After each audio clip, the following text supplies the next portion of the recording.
उडेरोलाल लॻ ॻोठ हमीद बालादी में नाफ़रमान पुट शाहिद लाशारी पंहिंजे पीउ बावल लाशारी खे तशद्दुद जो निशानो बणाए घर मां कढी छॾियो। वाक़िए बाद पीरसन पीउ पुट ख़िलाफ़ प्रेस क्लब ॾाढो एहतिजाजी मुज़ाहिरो कयो। बावल लाशारी चयो त दिलि जो मरीज़ आहियां, धीउ अखियुनि खां नाबीन आहे, केले जे बाग़ ते मज़दूरी करे गुज़र कंदो आहियां। नाफ़रमान पुट शाहिद लाशारी समूरनि घरबातियुनि मथां तशद्दुद कंदो रहे थो। हुन SSP मटियारी खां मुतालबो कयो त नाफ़रमान पुट ख़िलाफ़ नोटिस वठी इंसाफ़ ॾिनो वञे।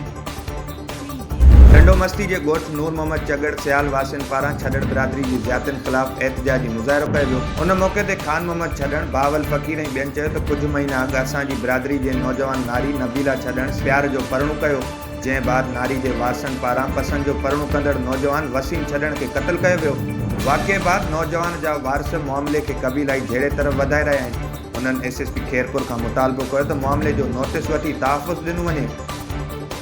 जमाल शाह में 2 ॾींहं अॻु क़त्ल थींदड़ नौजवान ख़ादिम शाह जे क़ातिलनि ख़िलाफ़ मक़बूल जे भाउ ख़ालिद शाह जी फ़रियाद ते 4 सगन भाइरनि समेत 5 ॼणनि ख़िलाफ़ केस दाख़िल कयो वियो आहे। पुलिस मूजिबि क़त्ल में मुलविस जवाबदारनि खे जल्द गिरफ़्तार करे अदालत में पेश कयो वेंदो।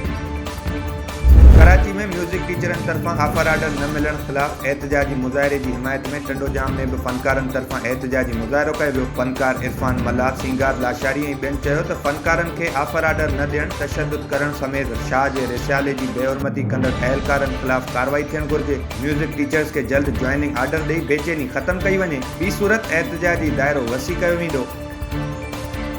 जोधापुर जे ॻोठ दीन मोहम्मद लाशारी में नामालूम हथियारबंदनि 2 ॼणनि खे अगवा कंदे ट्रैक्टर ट्राली काए फरार थी विया। इतला ते मीरानपुर थाणे जी पुलिस वाक़े वारे हंधि पहुची सैफुल्ला वारे इलाइक़े में ॾोहारियुनि जो घेरो तंग कंदे ट्रैक्टर ऐं मुगविन खे बाज़ियाब करण जी दावा कई आहे। पुलिस मूजिबि नामालूम हथियारबंदनि ॻोठ दीन मोहम्मद लाशारी में दाख़िल थी ट्रैक्टर चोरी कंदे 2 ॼणनि खे अगवा करे विया। बर वक़्त कार्रवाई बाद ट्रैक्टर ऐं मुगविन खे बाज़ियाब करायो आहे।